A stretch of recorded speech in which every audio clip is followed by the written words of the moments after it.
Klijenti tal-Bank of Valletta li fl-aħħar jiem marru jiġbdu bil-viża tagħhom sabu li inġibdulhom flus mill-kont tal-kart tagħhom mingħajr ma kienu jafu. Daw wara li xi ħadd allegatament mill-Istati Uniti ħekkja numru ta' informazzjoni dwar il-kards tal-viża ta' klijenti Maltin u ġibed ammont mhux magħruf ta' flus.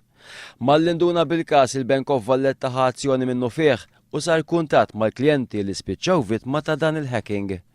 Aparti minn hekk twaqfu tranzazzjonijiet kollha sakemm is-sitwazzjoni tiġi lura normal.